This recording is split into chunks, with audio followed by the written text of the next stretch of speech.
Hello everyone, and welcome back to Depersonalization. Sorry if there's a bit of background noise. Okay, now we... Oh, wait. Oh, fuck, it's long. Okay, exploratory, where-based... All these exploration... Okay, enigmatic vessel... Okay. The enigmatic vessel is the... Wow, okay, so... there are a lot more... Okay, so the guide I'm using only has... Okay, it doesn't have any... Okay, the guide I'm using is an older one, and current day's Black Carnival wasn't finished when it was written, so there isn't anything for it, and there aren't any other guides to this game. So instead, yeah, like, these ones are clearly in English, but there aren't any guides to them. And quite frankly, I'm not sure if I'd be able to, like, finish them myself, so... Oh well, onward into uncharted waters, where we go with current day's Black Carnival. Like I said, 2 more scenarios left, and we're going to do them. And in case you're wondering what new playthrough I'll have after this, I'm thinking Monster Hunter Stories 2. 3 is coming out around the time this video is being made, actually a bit before. And I do want to play that eventually, and I'm avoiding spoilers for it too. However, I never completed 2, and I don't really like 1 all that much, so Monster Hunter Stories 2 is the game we're going to go and do after this.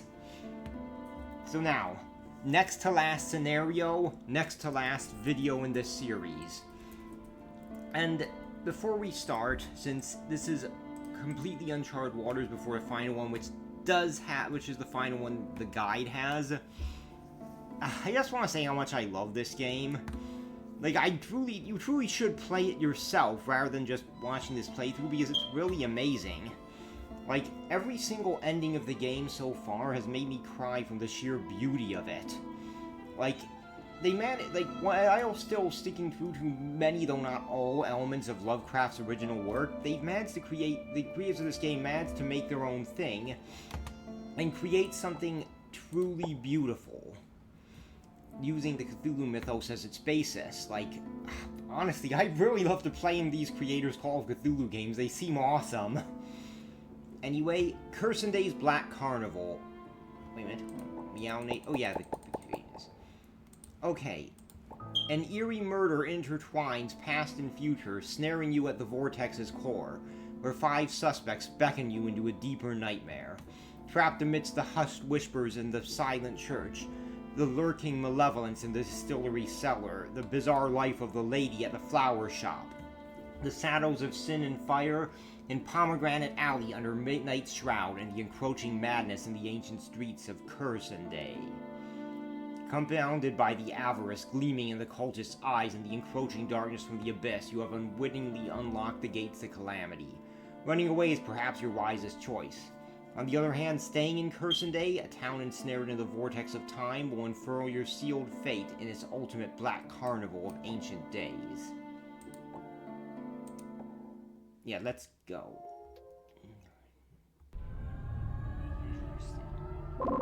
As you approach the gate, an unsettling sensation grips you. The world around you begins to twist and contort unnaturally, as though reality itself is bending.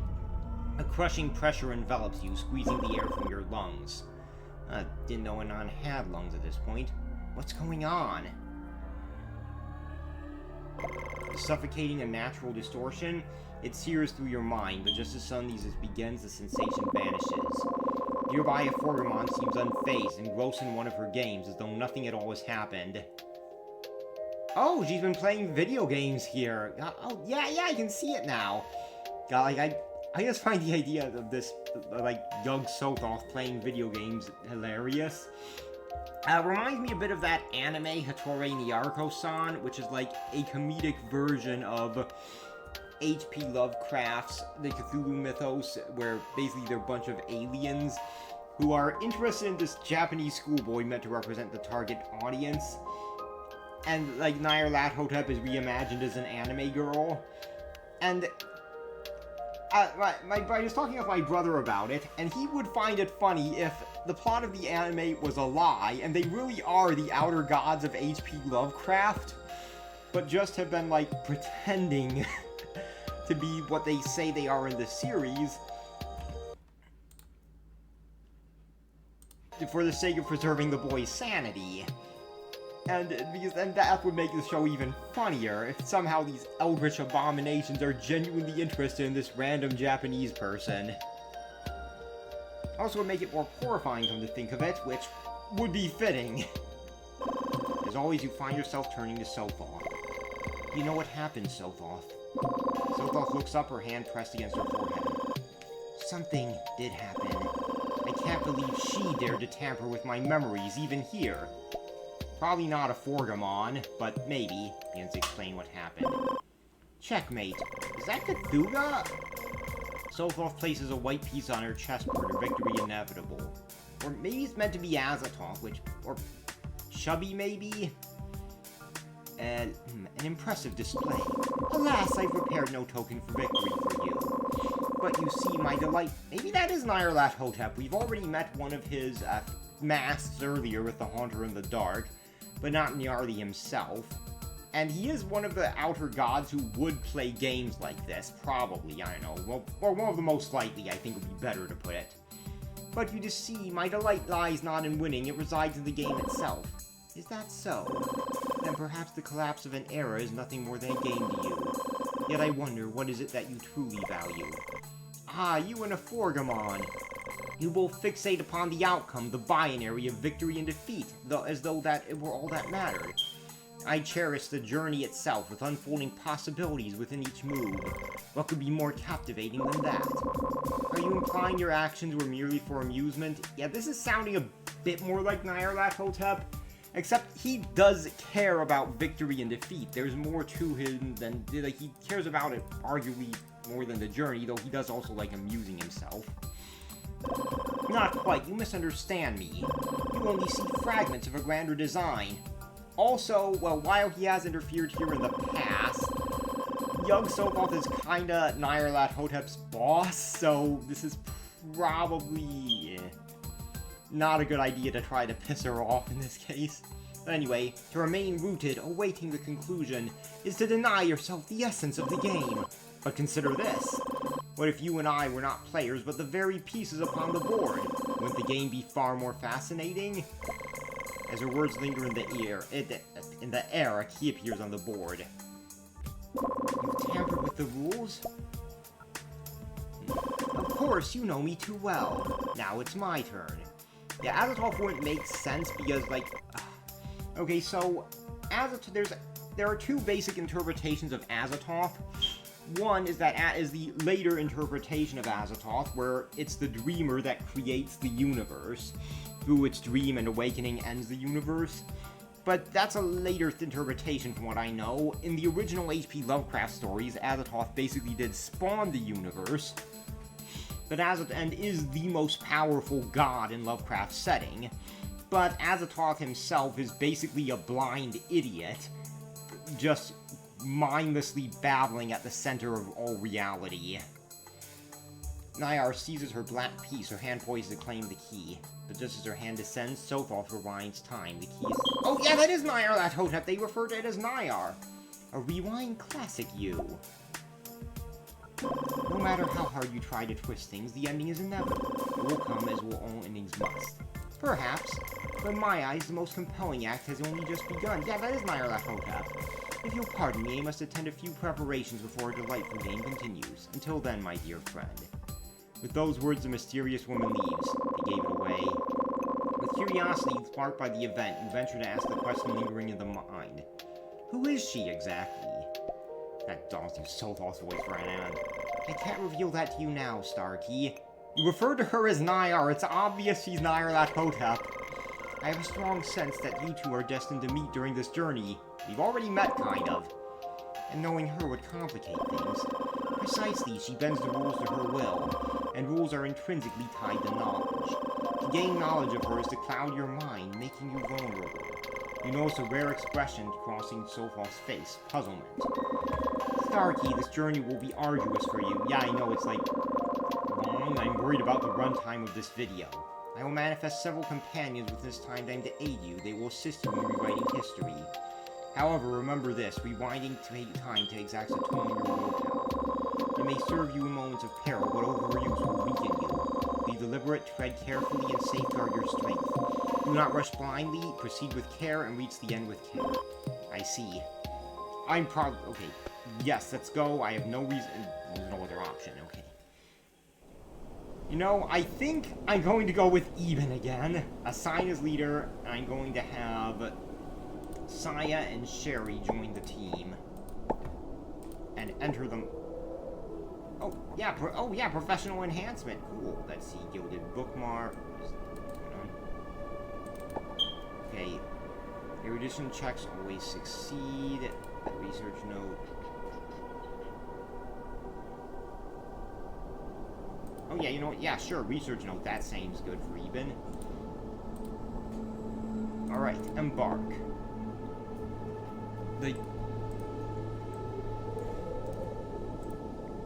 I'm probably gonna have to split this into 2 videos, maybe multiple recording sessions. But like, you know, I think I might go with whatever. Late December 2003. As Christmas approaches, the streets are livelier than ever. People bustle about with carefully wrapped gifts, eagerly discussing their plans for Christmas Eve. Yeah, I think I might go with whatever ending I get here, because, like, unless it's a really bad one, because, like, this is meant to be...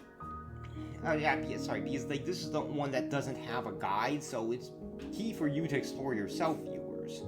And then the final one will be the final one with the guide, so the rest of the modules can remain unexplored, and maybe a few will make new ones, anyway. The excitement and joy in the air are so palpable that even the white puffs of breath exhaled in the chilly air seem to take a festive hue with the glow of the neon lights. At this moment, you are sitting at a table at your apartment, reading a text message on your cell phone. It's from your best friend, Bruno, whom you haven't seen in years. Yeah, definitely not even in the original one, because there's no way he has a friend named Bruno. Wait a minute, unless it's Bucciolati's his last name. The sudden message surprises and puzzles you, considering how little contact you've had over the years. Was your last exchange Christmas Eve last year? No, perhaps even longer. Once you and Bruno founded a detective agency. Oh god, I should have gone with the detective character that specialized in mysterious incidents. Yeah, you solved many bizarre cases and made a great team. Unfortunately, financial pressure forced it to go down. At parting is with you, Bruno returns to his hometown, Curson Day. Oh, I thought Curson Day was meant to be some bizarre, non-existing day of the week or a holiday. But despite being day, it's Bruno's hometown. You heard that he became a police officer, a job that shouldn't pose a challenge for him at all, but now he's asking for help. I need your... okay, my best Bruno Bucciolati. I need your help. Please come to Curson Day as soon as possible, and I'll fill you in with more details in person. Not a... Maybe was that... Is that... Okay. You know in your heart Bruno doesn't ask for help easily unless he's in some serious trouble, something he couldn't handle on his own. So yeah, we're brief inventory and boarding the train to Curson Day. There are not too many travelers on the train, perhaps because it's a remote town. Okay, time to deal with inventory first. I am equipping this. Yeah, this gets resonance with his, yeah, sign Proposahedron. Equipping this for Roarish Sign.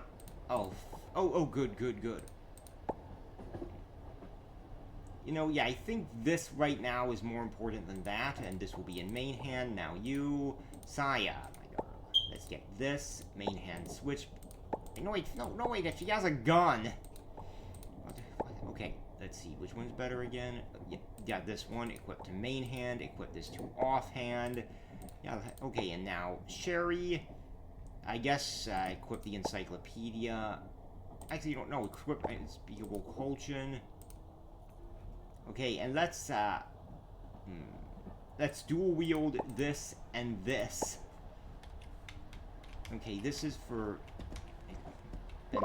You know, some coins, unopened mineral water. Cool. Definitely didn't need this. Okay, area under table is clean. Leave train. Probably not a good idea. Okay, just come on, you're better than this. Vomit shouldn't be enough to get rid of your sanity. Okay, schedule arriving first day at night. Waiting for it to depart. Oh, what? Haven't departed? Oh, fuck, it's Nyarlathotep.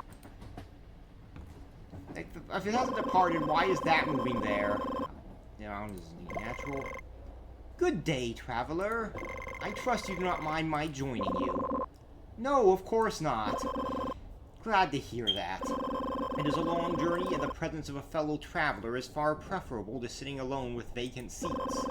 And I actually think in that earlier conversation, Yug Sothoth misunderstood Nyarlathotep, or rather, what Nyarlathotep was saying. Nyarlathotep said, Sothoth is too focused on the destination and not the journey. Like, whether or not, and what the outcome is once you reach the destination, so to speak, when the journey ends.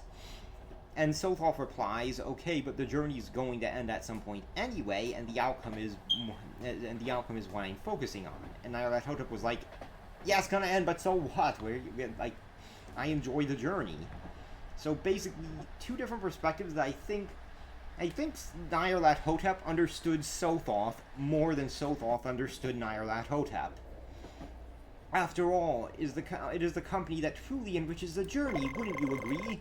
With that, she takes out a book and starts reading. The train starts to move. Okay, going through jungles and mountains? Where the fuck are we? I thought we were in US or something. Maybe we're in China. Yeah, but what? No, wait, Bruno. Yeah, I don't think that. Is there anyone? I mean, there might be. Maybe someone named Bruno immigrated to China. But, like, let's see. There are mountains in Italy, mountains in the US. But jungles? What the? Okay, where are we? When you open your eyes again, notice a chessboard, a woman across from you with her book and is twirling a palm piece. Slumbering on a train can be quite the fascinating experience. One's body and mind transition seamlessly between dreams and reality. Yeah, Nyarlathotep is basically in charge of keeping humans out of the dreamlands. So, yeah, that's another hint that it's her, or I guess in this world, eating passengers, often unaware of the landscapes they traverse. You attempt to clear the fog from the mind, struggling to regain your senses. Just like she said, no recollection of what happened in the dream. Evening is approaching, and the landscape outside the window is becoming increasingly indistinct. You don't seem to be heading home or out for sightseeing. May inquire as to the reason for your journey. Well, a friend of mine seems to be in a bit of trouble. I kind of forgot what my voice for him is, but oh well. So naturally, I'm going over to lend a hand. I see. Upon hearing your words, curious and excited expression appears on her face. So, it's something of an adventure again, then? Are you about to... Bilbo, do you want to partake on a grand adventure? Dear fuck no. Waxinator. Before you can respond, gestures towards the chessboard and continues. We still have some time before reaching our destinations. I would rather search the rest of this. I didn't quite... I thought they'd be given a choice whether or not to move on first, but I didn't. Alright, so simply sitting here idly would diminish the excitement of the journey.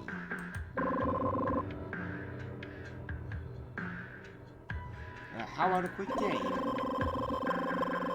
The woman places the pawn piece she was holding in front of you. You glance at the board, realizing you are playing white and she is playing black. Which means that we should have moved first. But Nyarlathotep... Right, improvement, and of course in this adventure. Look down at the life it's carved. Yeah, whereas a pawn can knight or king, he stands mathematically and menacingly and majestically. At each moment, the chess pieces on both sides seem to be glaring at each other, poised for battle. How exquisite. Yeah, Eden would definitely play chess with Nyarlathotep. How he'd probably play it with Azathoth given the chance. As you pick up a pawn and advance it forward, the piece turns its head and gazes into your eyes. The chess piece seems to be trying to say something. Yeah, I would have refused if I was given an option, because this is basically falling right into Gnarly's trap. A moment ruffled whisper accompanied by ringing your ears fills your head. Vision gradually becomes distorted and hazy. With the sound of a train's whistle, you awaken once again. And yeah, I suspect we're the pawn in this game. The apartment is now empty. As you wake up, you slowly start to feel calmer. Was it just a dream?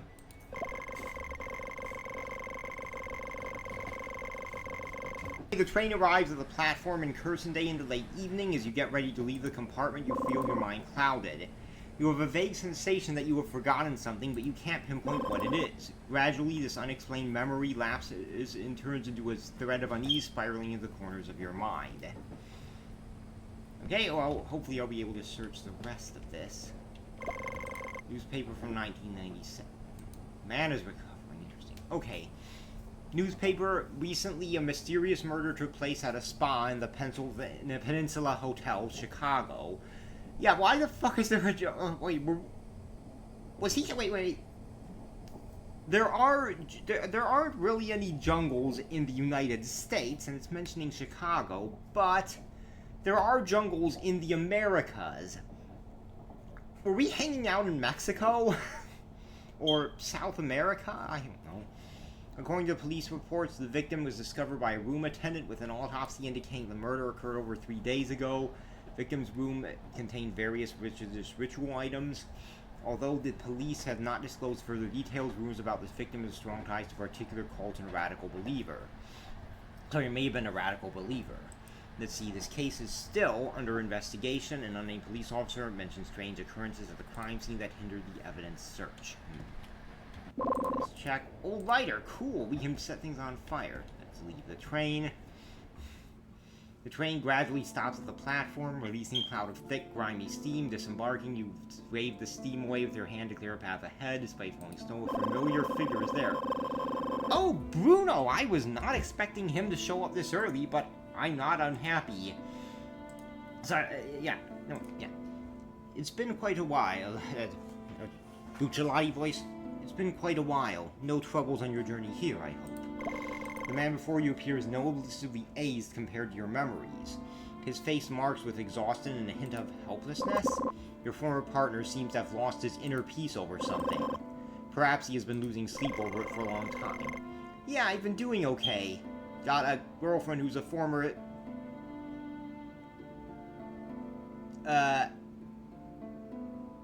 Let's pretend I never said that. As for you, ask about his recent life. Well, you've already figured it out. Sorry. Bucciolati voice. Well, you've already figured it out, haven't you? Even if I say, yeah, everything's fine, it wouldn't be very convincing, I'm afraid. After our agency disbanded, I came back to Curson Day. I thought I could settle down here for good, but this new job turned out to be even more tiring than before. You asked me to come to Curson Day as soon as possible. Did something urgent happen in here? Well, it's a bit complicated.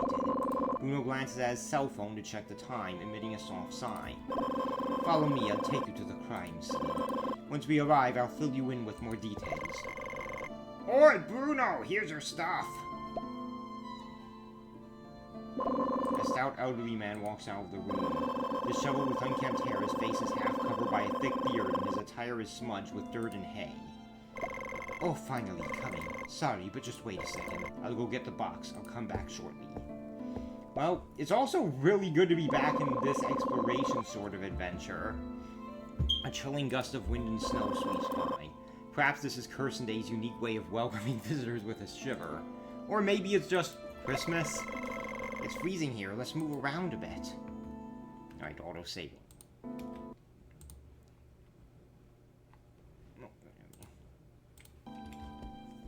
Okay, let's see. Check vending machine. It's frosted, hard to see products inside. Most items have been sold out, perhaps due to lack of maintenance. Only a few unidentifiable in the top row. I have plenty of money, so I'm just gonna buy from both. Frozen bottle of drink. I am probably not gonna drink that if I can't even identify what it is. Good God. Alright, funds going down. Piece of bread, frozen solid like an iron bar. God, I imagine that there's just frost in front of the name. And that's like why it's just identified just as drink. How strange. It seems that that Nyarlathotep Hotep drained my mana more than a bit. Okay, intelligence. Okay.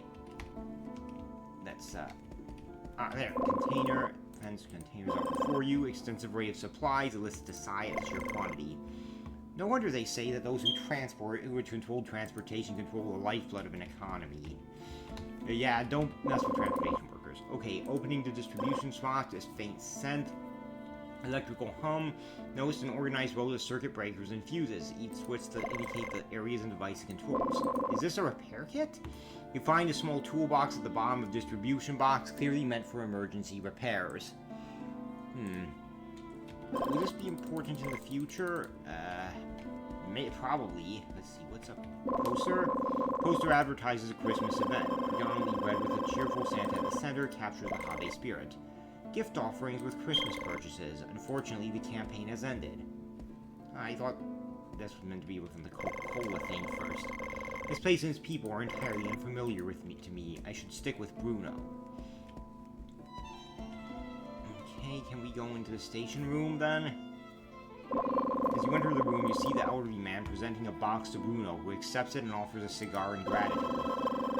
Thank you, pal. Thank you, pal. Merry Christmas. Noticing your presence, he puts the box in his pocket and pursues the elderly man. This is Harlan, our long-standing station master, who's been working here for over 40 years. He looks like he's been working here for over 80. Brave and cursing day in this weather, kiddo. You exchange a glance with Bruno. He does not want you to disclose his request to others, so you nod in agreement with Harlan's words. Yeah, you can say that. Could you tell me some interesting places in Curson Day? Interesting. Been in Curson Day for ages, and interesting ain't the word for it. If I ever did tours, I'd be lucky to get a handful of customers a year. Well, grab a drink from the table if you want to warm up. Saying that, Harlan points to the cup on his table. Oh, okay, cool. There's a pungent scent from the aroma of coffee. Yeah, that's drink I think it's a brown liquid. You realize, I was right to give him an Scottish or Irish whatever accent because it's Irish coffee. Yes, that is logic. A cup of Irish coffee with whiskey as an ingredient. As you gulp it down, the blend of alcohol, taste, and mellow flavor transforms the delightful energy coursing through your body. Feel yourself warmed up and energized more. And my sanity point went up. Good. Orange sniffs and smirks as he observes how you are enjoying the coffee he's made. Let's see, anything I can take? Oh, shotgun? Oh, neat. As for the shotgun, notice it's been meticulously maintained. That's a remarkable shotgun. Do you hunt often, Harlan? Hunting, yeah, that's old news for me ever since I took on the keeper gig. But man, with all those troublemakers showing up in town, I gotta keep this trusty old gun around to keep myself safe. You see, unlike the China where this game is made, we have a Second Amendment here and I intend to use it.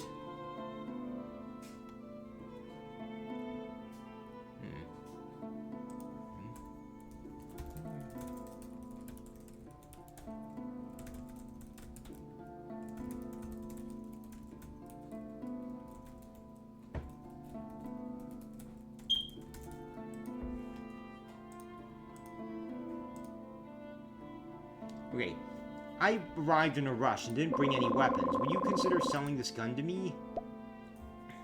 Well, I mean, technically I do have weapons. Well, one of us does. So Harlan appears lost in thought, apparently ready to accept it. Let's see. Saya. Oh, Sherry. What the fuck is that? Okay, let's try. Okay, we're not getting the gun. You know what, I'll try just one more. This isn't worth it since we're pretty... Okay, after respawns, he addresses you. Thought you were kidding. So you're serious about snagging my old buddy. Nah, that ain't gonna fly. If you want something, go check that mess over there. Oh, he just... Oh, good. Lost and found items. That's... Trophies? Every last... Oh, wait. Oh, yeah. I use my hair in all of my decorating. Yeah, I've been watching a bunch of old YouTube poops yesterday. Okay, trophies adoring the wall continue to convey an eerie sense of vitality. A particular deer head with antlers wrapped in dry, sharp thorns intrigues you. You can feel the sharp edges of the thorns even as you gently touch them with your fingers. Why are you touching them? Meanwhile, a recent handprint of the antlers catches your attention as you examine it more closely. Oi! Planning to get yourself any strung up as part of my collection? You inversely irritated by— Yeah, why the fuck were you touching him? Yeah, apologize. God.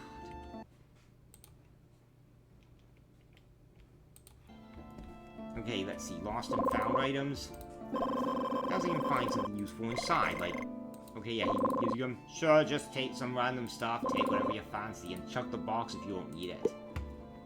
Okay, observe. 75, 60, 70. Yeah, gotta do even 75. Good, got it. Alright, you find a few intact items. Oh, cool. Now, let's see. Inventory. Oh, a black dagger? Interesting. Robustness surpasses those of steel. Yeah, like this main weapon, and we're going to use this in the offhand. Actually, you know what? Why don't I give this to Saya, since she's the big thrower of stuff? Now, they'll probably end up wanting to get back at some point, but anyway. Okay, nothing else here, so let's talk. Got your stuff already? A Christmas gift, maybe? Upon hearing your question, Bruno suddenly tenses up. His gaze shifts aside with a slightly evasive look. Been bugging me every few days about this stuff. What did you end up grabbing? Yielding to Orenhurst's curiosity, he takes out the package hesitantly. You open this label, which is labeled Sherman's Jewelry. Looking at your friend in front of you, it is hard to connect this man, who used to be shy even around female clients, to a romantic individual who sends jewelry as a Christmas present. Arlen, standing beside you, transitions from previous serious expression to a smile. Who would have guessed an unromantic piece of wood like you could sprout mushrooms? Hey, maybe there's hope for me. That guy's got more skills than I ever imagined. Oh, so you know who it is, Harlan. Under your teasing gaze, Bruno's expression turns somewhat embarrassed. Dirkly raises his right hand and mouth clears his throat. Ahem, let's skip that topic from now. I'll head out and get to the car warmed up. I might take a break for the heat to work. Why don't you stay here for a bit? I'll be waiting outside for you. Yeah, well, I mean, okay, so normally in JoJo's Bizarre Adventure, there are homosexual undertones. Especially since a lot of the characters are canonically straight. But in Part 5, they're overtones. Like, let's see. Okay, let's interact. Yeah, let's try to please him. Yeah, I think even might be best for this. Oh, wow, that was very successful. Okay, he shares his hunting experience. Fire. Listen up, kiddo. Is that the gunfire too? Winter's here, a bone chillin'. Hang around for a bit, then make your way back. Nothing's gonna go down with Bruno. Wait, I wonder. Obviously, Nyarlathotep is involved in some way, but maybe Ithaqua is too. Ithaqua is basically the Wendigo god of the Cthulhu mythos, so maybe he's one of the ones involved, considering the snowy themes. Jumping in to help him just steer you straight to trouble. Case, here's a tip. If you want to make it out of Cursidae in one piece, don't go stirring up trouble with anyone, rich or poor. And if you're thinking about helping Bruno, just sit this one out. I don't quite get it. He ignores your question and smokes a cigarette. Anything else? Okay, then. Well, we're gonna do our best. Alright, let's keep going. And yeah, you can make your own adventures for it. Yeah, for this game, which is one of the things that I really like about it. Oh, hey, Bruno, what are you doing here? Leave now? Yeah, I think I did everything. The car is parked outside. Let's leave now. God, I want to do a JoJo reference with Bruno Bruciolati, but my mind gives him a different accent. Or voice. Anyway, with Bruno at the wheel, the car navigates through the streets of Cursidae at a moderate pace. The neon lights hanging from the eaves of the house, the faint gospel tunes in the background, and the mistletoe adorning the car serve as reminders of the Christmas spirit in this town. It is late at night, and passersby hasten their return home, yearning for reunions in the comfort of warm blankets. Relatable. At this moment, Cursidae seems no different from any other tranquil town enveloped in a peaceful atmosphere. While we're on the way, see beside you, Bruno exhales softly and begins to brief you. Let me quickly brief you on the case so we can start our early modern accent. Why did I go with that? Okay. So we can start our investigation once we get to the crime. You know what? Fuck it. I'm gonna give him an early modern accent. With that, he starts introducing his suspicious case that requires your assistance. I'm reaching out to you because this case is quite the challenge. Yeah, kind of a bit weird when you're not using thou a lot, though you was used in early modern, but anyway. On December 22nd, 2003, there was a murder at Reindeer Pub. The victim was a black woman in her mid-20s, found without any ID. According to witnesses, she walked in the pub hall wrapped only in a blanket, screaming for help. She said someone had attempted to trap her in a storage room and kill her. Then she went to the restroom, and after a few minutes, the pub owner and others found her dead inside. Oddly enough, on December 22nd, 2002, exactly a year earlier, the police were called to the underground Feezer and Potter Hotel.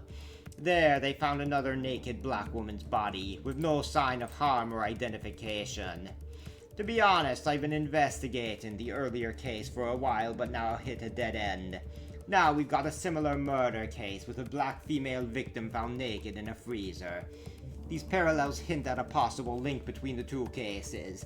I don't think I can crack these cases on my own, so I need your help. Okay, so where you contemplate the details Bruno shared, the car stops in front of a store sign reads Sandra's hut.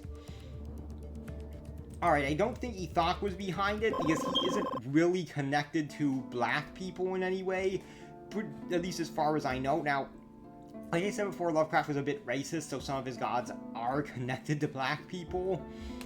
However, more negative gods is what I'm saying, though most gods in the Cthulhu mythos are negative or neutral. But anyway, basically Ethakwa is the Wendigo god, so more connected to Native Americans, but not racist in this case. It's just like, this is based on something in Native American lore, so it makes sense to connect it to the natives, though. Actually, did Lovecraft even come up with Ethakwa, or was it a later writer? I don't know. Like, lots of iconic stuff in the Cthulhu mythos were come up with or developed more by later writers, which Lovecraft himself wouldn't have had a problem with. Lots of people he knew developed on the Cthulhu mythos, and he himself took stuff from earlier writers. Honestly, I think he'd be pretty proud of some of the creations of them. Is this a crime scene? No, not yet. I've got something to do here. Just wait for a second. I'll be back shortly. Alright, so let's see. View window. Okay.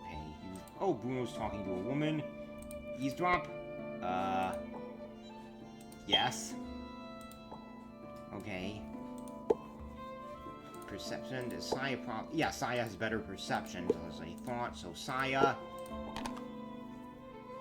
Okay, confirm. Alright, you approach the window and hear your conversation. You look exhausted. Why not stay here for the night? I'd love to, but it's not often that all the suspects are willing to gather like they are now. If I miss this shot, it's gone for good. Yeah, I don't quite trust Bruno. I want to, but he could be working with the forces of evil, or he could have had his sanity go horribly wrong from all the nightmares he's seen in this town or something. Anyway, speaking of nightmares, I see, but lately you've been having these nightmares, Bruno, and most of them are about you. I saw something awful happening to you. Can't you just drop the case? I'm sorry, but solving this case is his dying wish. This is the last time, I swear. And yeah, like, the early modern accent, the early modern English accent specifically, does sound a bit like a modern Irish or Scottish accent. And this. Outside the window, you see him taking something out of the pocket and presenting it to the woman. Bruno, you really mean it? Absolutely. Once this case gets wrapped up, let's get married. Through the window, you see two bird figures embrace each other. Voice inside falls silent. Now that's truly something. You're overjoyed that Bruno has found his true love. Okay, we are going to try... Wow, that's a lot of sanity, even after. Yeah, so, check post. We are going to try to get Bruno out of this alive. Pirate priority cable. Accept this authorized and prohibited. Vending machine. I'm gonna buy it all! Because... why the fuck not? Like, I mean... I have more than enough funds. I could probably go into a different store and, like, just buy it out of its entire stock. But yeah, like... Okay. phone booth. Nose attached to phone dial. Written in child's handwriting. Oh, it's a Dear Santa, could you find a favor and give your math teacher, Miss Lacey, a call? Piled so much homework he can't enjoy Christmas Eve. Phone number script next to crying face. Dad, let's call a teacher. Dial number and soon a woman answers. Hello, how can I help? Is this Miss Lacey? Yes, speaking. Who's calling? Please don't overwhelm those kids with tons of homework. They deserve a breather, not a holiday sweat with assignments. Are you a parent of my students? You know what? Yes, I am. He apologized and assures he will reduce the homework next time. As he asks about your name and your child, you abruptly end the call. Feel content with your good deed. And sanity points going up. Okay. Oh, wow. Okay. Let's see. Can go on the road. Ooh, lots of stuff to explore here. Okay, peer inside. Unoccupied.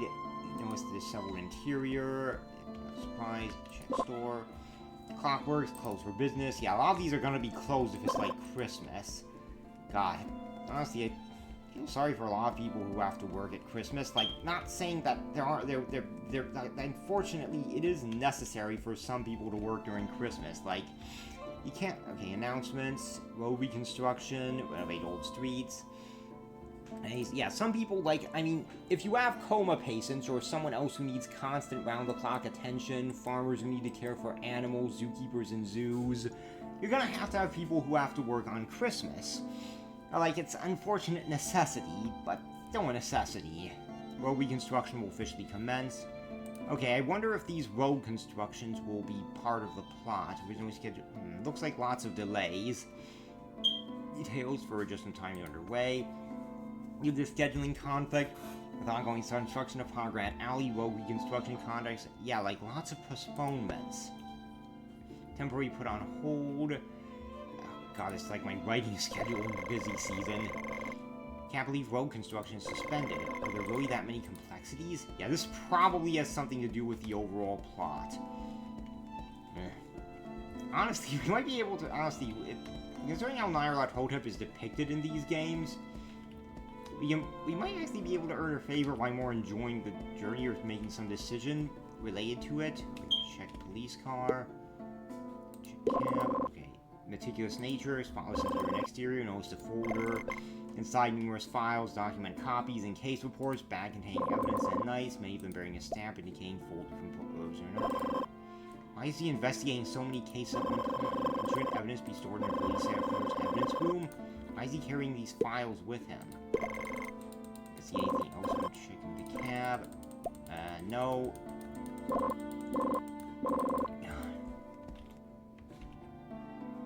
Oh, sorry, I didn't mean... Oh, you see, boom. Oh, fuck, I didn't mean to do that. Sorry. He lets go of the woman and looks embarrassed. Sorry, do you wait for a long time? Gives you a warm smile. I'm Sandra. You must be Bruno's friend, right? I've heard a lot about you from Bruno. Must have been quite the trek coming this way. I'm sorry if I interrupted you. I wanted to wait for him. But this is probably the right decision in the long run.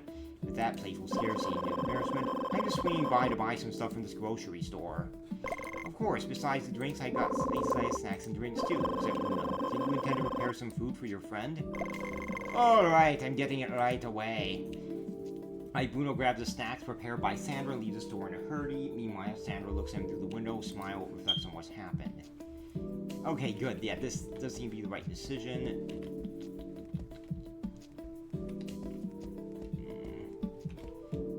Yeah, like, didn't expect to be able to take anything. Alright, now we're not stealing, we are trading. Actually, let's trade first. Okay, God, we can sell a lot of stuff, but I think I'm keeping these for now. Might as well buy an umbrella, some food, some bread. Let's buy a second. Let's buy all this stuff. Purchase. Alright, now let's talk. How far back do you and Bruno go, Sandra? Well, it's been a while. Back then, Bruno had just returned to Cursonday and was a patrolman at the police station. As for me, I was intending to buy this little shop with my savings. It was because of this shop that we got to know each other. Oh, she's the owner. I thought she was just a clerk. Because of the shop? Yeah, the original owner was a real piece of work. He suddenly raised the price just as we were about to seal the deal. He knew I'd invested a lot in this place already. He said he had some connections with the gang and threatened to keep my deposit if I didn't accept the new price. All the neighbors were warning me off. That was when Bruno stepped in. He caught wind of the deal and strolled right over to us in the shop.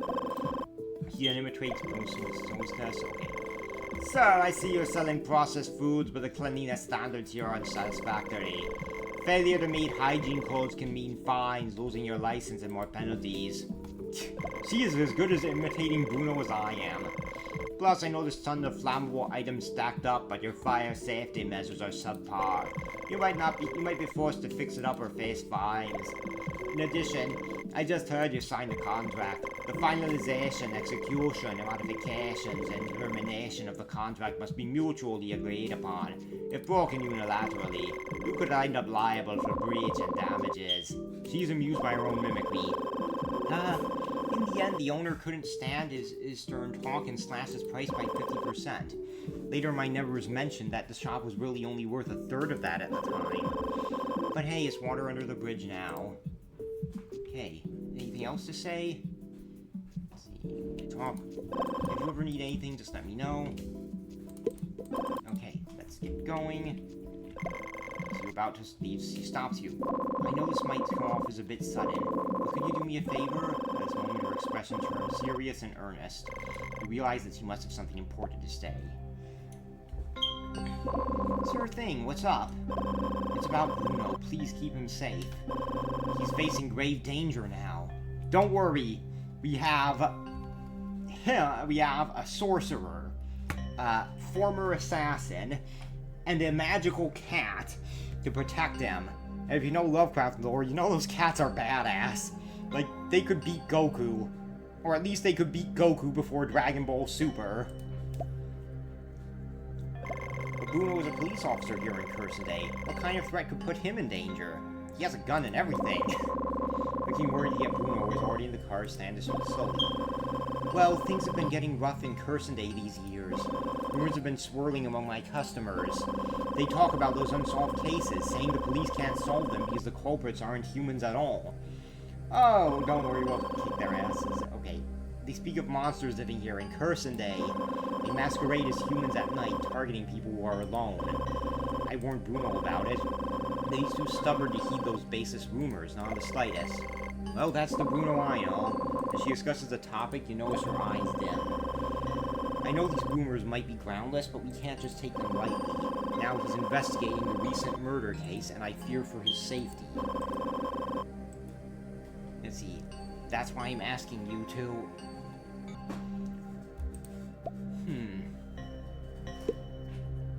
You know... I'm gonna do my best to keep him safe, so promise. I might be new to Cursidae, not know all the ins and outs. I trust your judgments. I'll do everything I can to keep Bruno safe. And especially since we kinda know the supernatural is real, even in character. Thank you for believing in me. Just be cautious during your investigations. This town might be not as safe as it seems. Alright. Okay, yeah. Bruno wants to talk, so Bruno's calling you. Whenever you have a moment, do swing by my store. Yeah, catch you later. Yeah, considering how this is long, I'm probably gonna cut it off when I get, like, what took you so long? Hearing a few juicy secrets between you, of course. Alright, enough with the jest. Let's focus on the investigation at hand. Yeah, if and when I get free roaming, that's probably when I'll cut it, because, like, inside the cozy pub, the aroma of beer mixed with tobacco creates a unique atmosphere that invites you to relax. This pub is quiet, with several customers sitting in small groups that are drinking quietly or observing newcomers. The cozy ambience and country music playing make it hard to connect this setting to a brutal murder that occurred 3 days ago. Let's see, Bruno scans the customers in the pub and discreetly points out 5 individuals, indicating they are connected to the murder. That's Philip, an eyewitness who's currently unemployed. According to him, the suspect Marcel was the only one who went to the restroom before the murder. He alerted the bartender about Marcel and assisted in capturing him. Simon is our second suspect, an outsider with a clean record. He had some disputes with the victim before the murder took place. Ben has ties to the local gang. I'm including him as a suspect due to his special social standing. Adolf is a mysterious character, and I don't have much information about him. All I know is he frequents the upscale crowd in Cursonday. Since he was present during the murder, I thought it wise to bring him in to ensure he won't overlook any leads. I'm guessing it's Adolf. And then there's Marcel, our current main suspect. He's used to work at the Cursonday winery before it shut down. Now he's jobless and has a clean record. He was seen entering the restroom when the murder happened, but our tests didn't find any blood on him. You're gathering him here because you're worried you might have missed something crucial? Yeah, actually, we were short on staff back when the murder happened, and we kind of rushed through the interrogation process. This caused a great many omissions and errors in questioning. Additionally, the higher-ups didn't focus much on this case. As a result, most of them were released on bail quickly. That's why I brought everyone here today. We need more information from them. To be honest, I called them in under my own name. This isn't exactly following our standard procedures. So this interview is more like a casual chat than a serious interrogation. Please ask them nicely so we don't end up in trouble with them. Sure, I know what to do. He hands the evidence back. Okay, we have an autopsy report.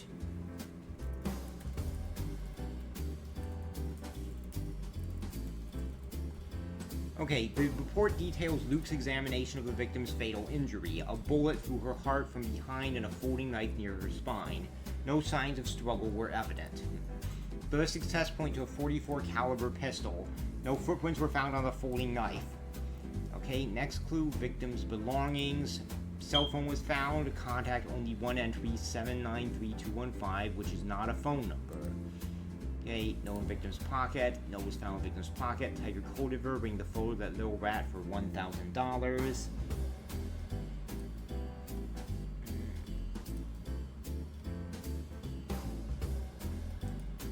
Dollars, the ghost hand delivers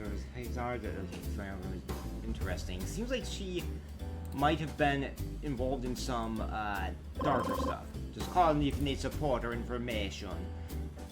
Okay, yeah, join the reserve team. I want Bruno to be with me, but okay, hold on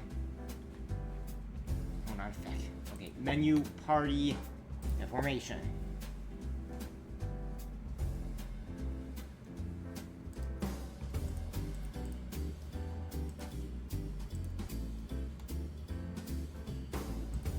Okay, now we're going to switch Sherry for Bruno. Yeah, oh, wow. Okay, what do you have, Bruno? Okay, yeah, you have stun baton, bulletproof vest, pistol, least health of the party, but you are the most armored. Let's see, anything we can take? No. Oh, newspaper. Camera? It was the camera the pub. Ooh, interesting. Monitor in the pub. Fighting monitor to every corner. Several recent newspapers. Pick one, read. Okay, headline. Police secure Crawford and radio come murder case. No alarm harm. Beyond advised the culprit will definitely be arrested. It's not happened again. No more information. Oh, yeah. Yeah, no information or identities. Okay, can't actually check it itself. Interesting. Seems like there's some show with this. Okay, out. Okay, these seem to be guards of some sort. Luther and Taryn. As you enter the pub, you notice two people dressed as bartenders. Their brother is Luther, his sister is Taryn, managers of the pub, which have been passed down for generations. Oh, there's something I forgot to mention. The victim actually ordered a drink right before heading to the restroom. Then she got murdered and her intense drink was left behind. We found a strange substance on the rim of her glass. It's a hallucinogen drug known as the devil's breath. Luther and Taryn swear they didn't slip any drugs into her drink, and the poison drink was actually meant for Marcel. They made a mistake and served it to the victim instead. So was Marcel also targeted by the murderer? What does he know about devil's breath? I snagged a sample from the office. As Bruno explains, hands you a small plastic bag containing a very noticeable amount of white powder. That seems like cocaine to me. Maybe dragon's breath is what they call cocaine in China. Yeah, maybe that's made it up. I don't know. We scraped a tiny bit of powder of the glass rim. Bruno continues explaining. Okay. Okay, yeah, hold on. Polacello. Polacello drug. It originates from Colombia. That's not like cocaine, okay? I'm not. They probably made it up. Let's see. Spanish to English. I do speak some Spanish, but let's see. Pola. Not a Spanish word. Cello. Polacello. Yeah, it looks vaguely Spanish, but as far as I can tell, Polacello isn't a real word. Maybe it's like a drug they made up just based on cocaine.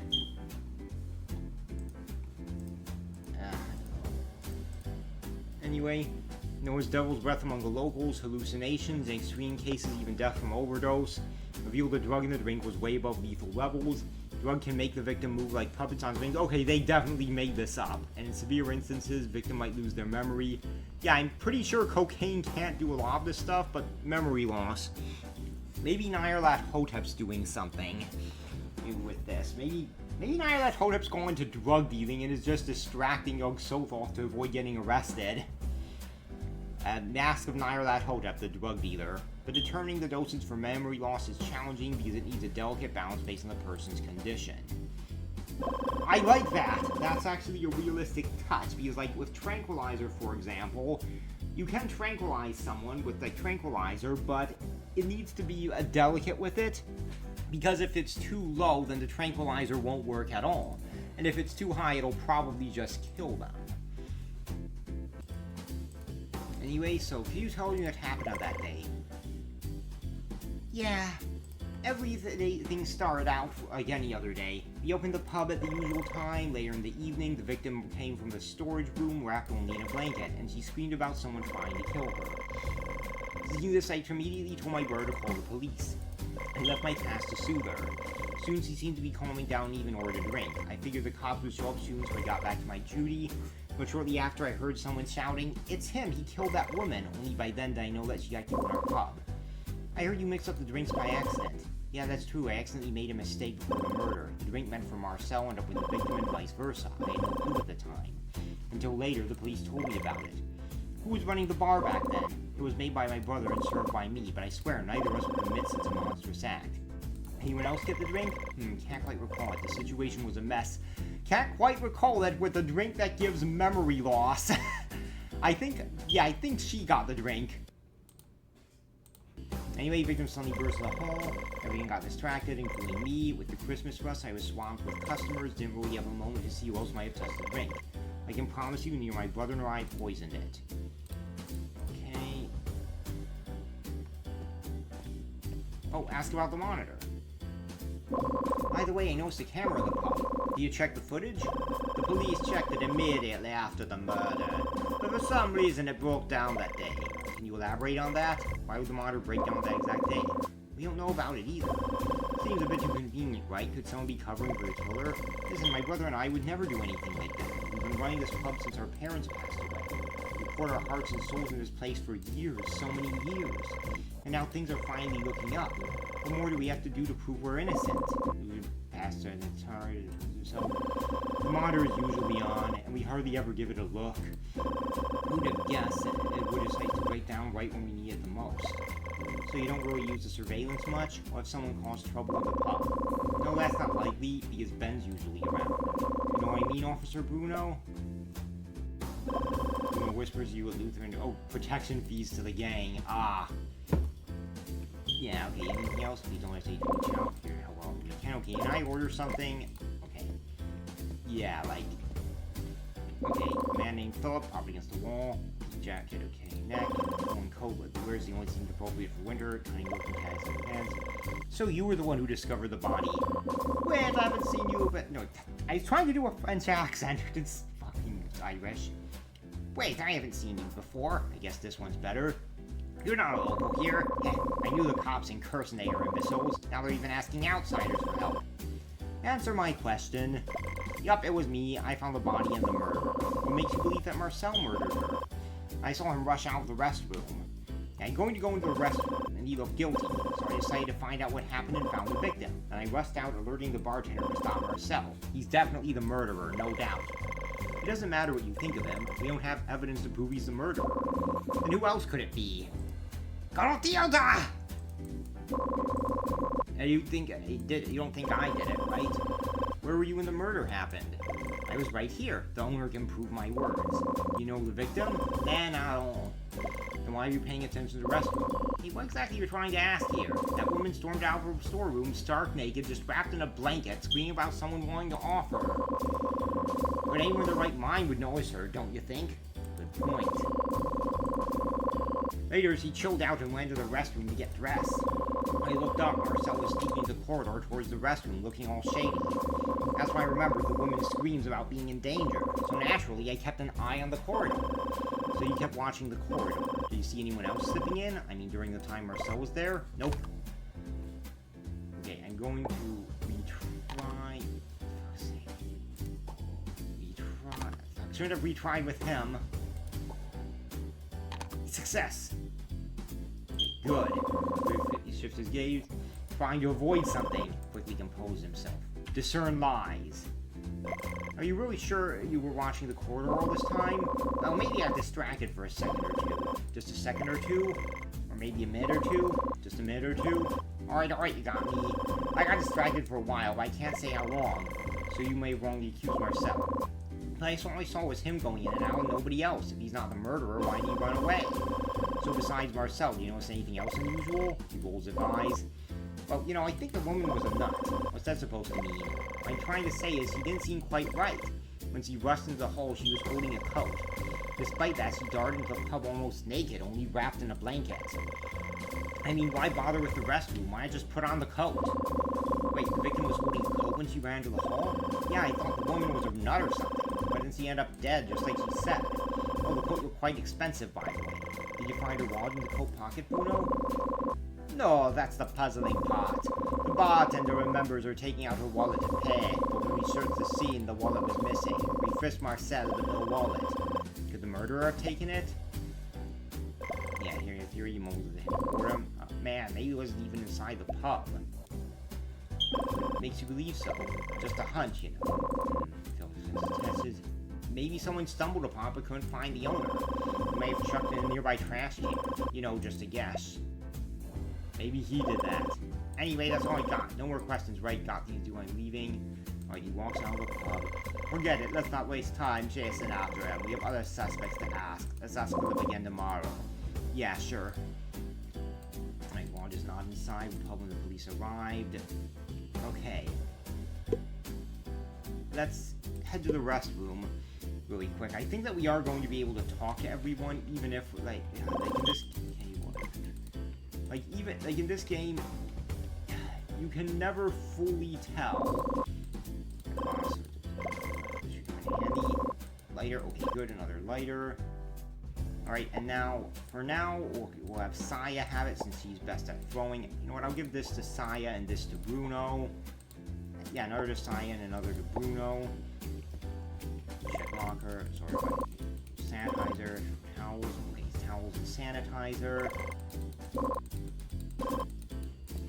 Okay, like, I think that, like, in this game you can never tell, and that's part of the, I feel fun of it in a way, but, like, you can never tell if you're going to be able to keep going, okay, I did offhand, keep going like normal, or like thread, or if it'll trigger a cutscene. Okay, with no discernible zoom screens, or no near screen. Okay. The duct is too narrow, no one could get through. Check crime scene. Maybe magic was used. This would probably be one of the, like, if it was in a role-playing game and I was playing as Eben, one of his first assumptions would probably be magic, because he himself is a sorcerer. Alright, let's see. Police have evidence connection, Pablo want to move past it. Any other clues? Okay then. But like, yeah, like, the Eben would probably guess magic, because he's a sorcerer himself, so he knows that magic can be used to murder people. Potentially in ways that would cover up evidence. Okay, door to storage room is locked. Alright, this guy. Man named Simon, plaid shirt, white jacket. Like eyes noticeable. He wears a glass window. Sorry for keeping you for waiting. I'm here to ask you a few questions on Bruno's behalf. Let's see. Never mind, I'm a night owl anyway. I just have someone waiting at home, so go ahead with the questions quickly. What do you do for a living? I work at a flower shop, helping out the owner, who happens to be a friend of mine. Are you local here in Cursonday? No, I moved here a few years ago and decided to settle down. Do you know anyone else in the pub? At a moment of hesitation, he shakes his head. No, the only person I know here is the pub owner. What were you doing when the victim was killed? Let's see. Oh yeah, just sitting around having a drink. Why did Bruno ask you to come here? This is an unexpected question. He freezes briefly before speaking. Didn't he fill you in? He did, but I'd like to hear your version. Clever. Think. Well, on the afternoon of the murder, I had a brief encounter with the victim. I was supposed to meet a friend there. When I walked into the pub, I saw the victim. She was dressed similarly to my friend and had her back to me. I thought it'd be funny to pay a pint for her, so I gave her a good slap on the shoulder, but I guess I hit her quite hard, perhaps. She turned around, glared at me. At the moment, I realized my mistake and apologized, but she ignored my apology and wrote some nasty words my way. So I got angry too. I mean, a naked pervert dared ask to do me like that. Then we got into a heated argument and I may have thrown out a threat or two. But you know, it was all just words. I didn't intend to harm her. Hold on, the victim was almost naked, all wrapped in a blanket. How could you possibly mistake her for your friend? I wasn't wearing my contacts that day, so I mistook her bare back for a white dress. Wait. Her bare back for a white dress, but earlier they said it was a black woman. Ah, this could be a contradiction that could lead to us solving the case. And from behind, her figure looked like my friend, so I mistook her for my friend. Anyway, it was all because of that argument. I ended up getting holding as a suspect the next day. I see, the police saw you as a potential suspect. Do they have any reason to believe you are... Unless the black thing is a mistranslation. It might be, like, I don't know. But anyway, do they have reason to believe you killed her? I would never harm her. Frankly, I was scared she might harm me. What do you mean? As our argument turned heated, she suddenly went quiet and stared at me as if I was her prey. I got so scared I wanted to run away. At that moment, my friend happened to call me, so I left the place. When we left, the woman went to the restroom to get dressed. So did you hear her scream when she dashed into the hall? Or did she yell that someone was trying to kill her? No, I was in the bathroom at the moment. When I walked out, the pub was boisterous, but I didn't think much of it back then. It wasn't until I was summoned to the police station that everything sank in. You hear a ring for new messages from his phone. He transmits to Bruno. Oh wait, someone's waiting for him at home. May you leave now, Officer Bruno? Sir, feel free to call me if you recall something. Alright, he leaves the pub. I have a feeling he's holding back some details. Well, I have his address. If you need more information, we can catch him tomorrow for a chat. Let's see, how long have I been recording? Let's see. Okay, for an hour. Yeah, I'm gonna split this up into multiple recording sessions. Well, the right side means I get to play more depersonalization. I was mostly worried about video games of this game. The man known as Ben appears in his 40s, dressed in a black suit with a matching overcoat. He's tired, challenging his turn his occupation, but he's a gangster, obvious. He asked you where you were on the day of the murder. Here. What were you doing when the murder happened? No, I was in the church. Confession. Church? Yeah, recent stuff had me all messed up, so I sought peace at church. Do you have any witnesses? The priest can vouch for me. Alright, ask about confession. Can you share with what you confessed? Stupid question. Details are relevant or not? Oh shit. Enter messing. If you keep pressing it. Okay. Let's, even. Whose side is diplomacy? Yeah, I doubt. Like, it's probably something related to one of his. Oh, intelligence can be used. Nice. Success. Confirm. Sir, we mean no harm. We're here to solve the case, not cause trouble. Remain silent, scrutinizing you from toe. Please again. I came here for a drink before the murder. You know the victim? I want to hear your question, then outside with you and respond to a few questions. No. Point out his line. I have a feeling you're not telling the truth, since when do cops go on feelings? And what if I am wrong? What will you do about it? Just begin, babe. You're going to leave, then you walk away, missing a valuable opportunity, stopping away. Okay. Invitation. Oh, shit, okay. Let's stop. You remind me of a woman. A woman? Yeah, and a stupid one. You mean the victim? No, I'm talking about someone you don't know. Hint of interest sparks and bends our right to mocking gaze. You look like you mean business. Good, now I'm giving you a a chance to prove it. Signals to minion who understands the message. Okay, glass filled with liquor, presenting it respectfully. Places the gas in front of you, indicate down with one gulp. Drink it and we'll talk.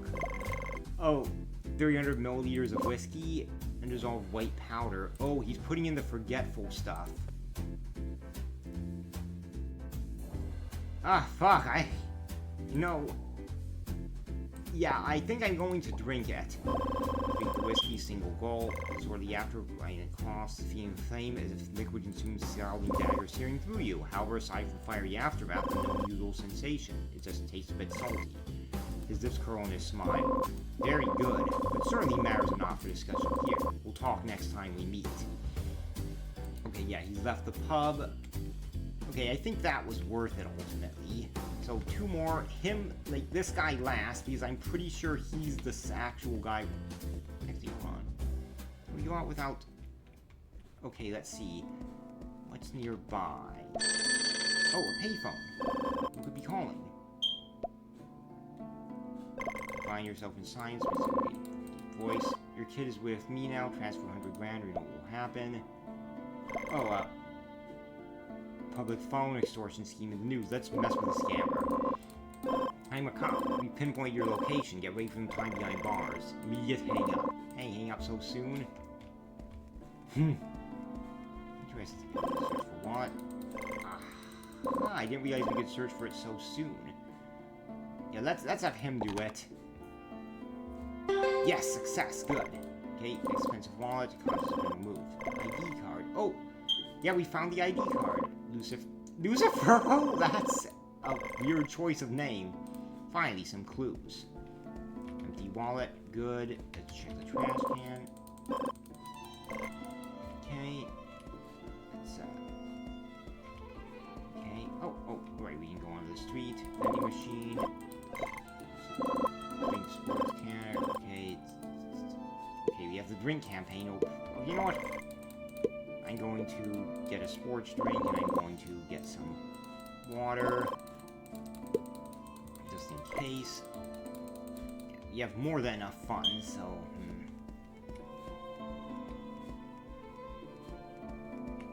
yeah, okay. I'm going to go inside the hardware store, like, try to see what I can buy here. Welcome to the hardware store, okay.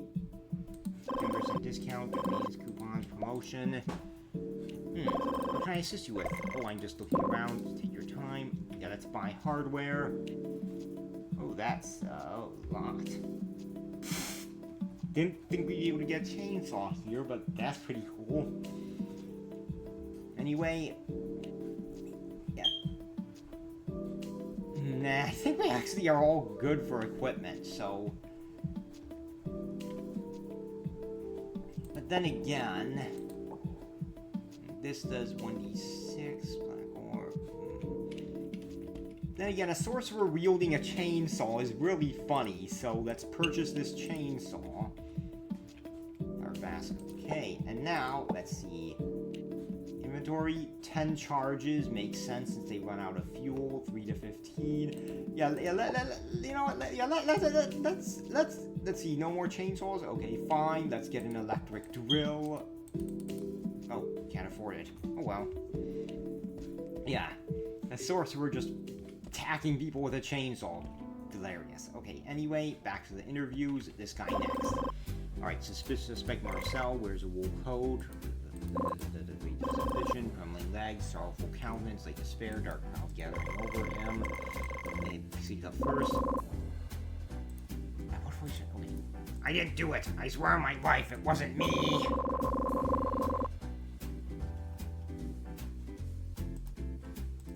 They did it all wrong. I didn't murder that woman.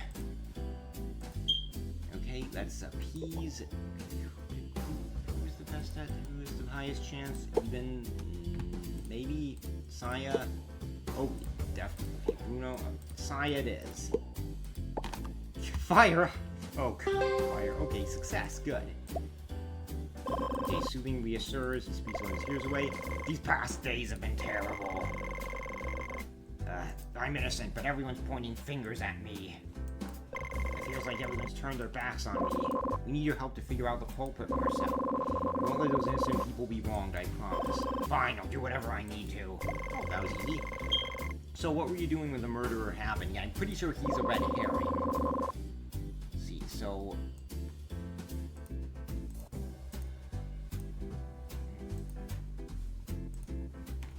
I was wasted, stumbling into the restroom. When I stepped out, I saw blood oozing from the ladies' room. Pushed open the door, there she was, the victim. I got freaked out, didn't even think to call the cops. I just turned around and walked out, acting like I didn't see a thing.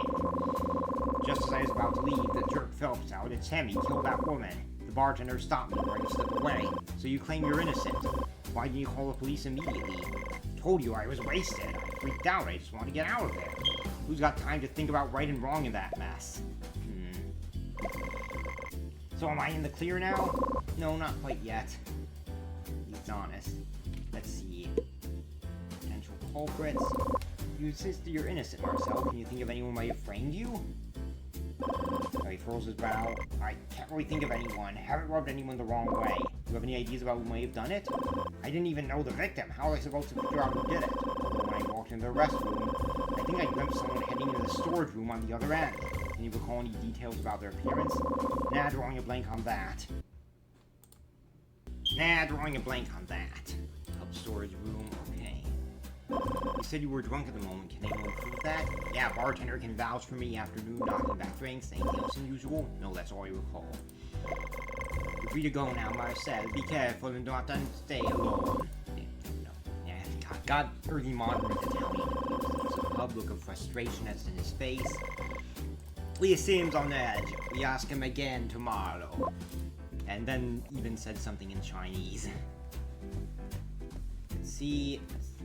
Storage room. Okay, Dr. Day of murder? I think so. Or the hotel, Holiday Rush, things were way busier than usual. That day was busy shuffling booze and whatnot in the storage.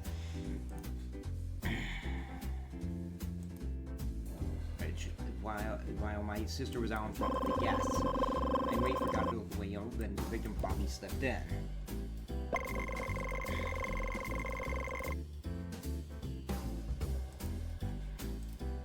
Okay, I like to check the storage room. The user won't be inside. He takes the key and hands it to you. Be careful searching. When it's week's class, don't worry, I'll be careful.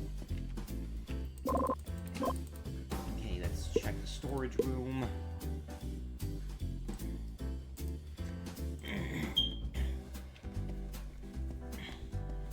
Alright, freezer. Okay, and freezer stands empty. Nothing's available. Limit 0. Aha! This thing! Someone could have gotten in through there. It could be that. Yeah, it's bigger than the other one. Fear of escape from here. Space is enough to fit one person. I will give it a try. Wait. Feed through the ventilation duct and an alley outside the pub. Now this is something. If Mel Sarah wasn't spouting nonsense to clear his name, the murderer very likely slipped through the storage zone. That would exonerate those who remained at the scene. Good, and we got some luck up. Okay. Good. Now back to the storage room to look through it more, then talking to the final suspect. Alright, let's head to the storage room again. Let's see if there's any other clues or anything else. Nothing. Okay. Gas tank. Okay, I'll, let's see, give this to Saya for throwing. What's in the freezer? Okay. Just one more person, and I suspect this guy's the murderer. Just pass that air. Approach a man named Adolf reaches with a smile. In this moment, he does not position a long, toasty guest, dressed in opulent attire, substantial looking cane in his hand. A naturally pale complexion, as if he's never been exposed to the sun. When you're a sense of imminent danger begins to stir. Yeah, he's probably a suspect. Can you tell me you were during the time of the crime? Before delving into that query, allow me the pleasure of extending my sincere salutations to you. Please just answer my question. Oh, indeed, most assuredly. Still, I do hold a deep reverence for the essential pleasantries that underpin our civil exchanges. Now let's return to our inquiry. While it was the unfortunate event unfurled, I chanced upon Palvik, our most esteemed town's mayor, as he strolled past. It prompted me to engage him in conversation. Upon hearing a clamor from the tavern, I hastened back. Notice Bruno's countenance darkens a mention of the mayor. Can't believe the science. Sounds like you already have an alibi. Why are you a suspect? Ah, well, could it be our trifling Bruno with the dear officer Bruno? Grudge? My apologies. I may have exaggerated slightly. It was a mere misunderstanding, if I may. Okay, I cannot keep a German accent. Oh, you're trying to say something. You'd get it if you look through all our records. The Zadolf is related to a few unsolved cases. The truth is, he's always got influential figures backing him up, vouching for him and giving him alibis. That's why we've never arrested him. Adolf gives a meaningful smile upon her terms. What a pity, Officer Bruno. I've always considered you a friend, albeit it seems my sentiment was one-sided. Your bias may indeed lead you astray from the actual culprit. Furthermore, you are well aware of my background and connections. If anything necessitates my attention, you would reckon I should personally attend to them. Advisors. Professor Clark turns to you. Let us draw this discourse to a close for today. A question for you esteemed outsider. Why did dinosaurs vanish while the resilient rats endured eons ago? These rats adapted better to new conditions. Years who can't adapt or bound to extinct. Bravo, your response aligns precisely with my expectations. Indeed, adaptation moves paramount. Should we fail to adapt to changing tides, we may not find ourselves engaged in delightful conversation over exquisite wine and future encounters, languish in sewers carrying the pallets of rats. Faces towards Bruno, smile mockingly and warning. If your concern truly lies with your friend, Officer Bruno, I suggest securing a departure pass from Curson Day. It would be a lamentable turn if unforeseen circumstances render it attainable. Do you not concur? Yeah, he's definitely the culprit. Well then, good night. I can't do this accent. Wait, his way of talking is simply something else. But there's a bit of truth in his words. Now I'm beginning to regret involving you in this at all. Hey, we're friends, and it's when we write we got each other's backs. Maybe whatever here we'll handle whatever comes our way. Alright, finish questioning all the suspects. It's getting late, let's pick this up tomorrow. If you need to chat with those suspects again, I can help set that up. What's our plan tonight? We've got a room booked for you at the hotel. Honestly, I wonder if you settled there for better options. Another murder happened there last year. Don't have many choices. Sandra said you could stay at her store. I'd rather not drag her into all this mess. Agreed. No worries, I'll take the hotel room. Let's go. Alright. Auto-saving, and I think we're going to cut it off here for today, because this is going to be a long quest, so yeah, I think this is where we need to cut it off. I'll see you all next time for the continuation of this. Thank you for watching, everyone, and remember to like, comment, and subscribe.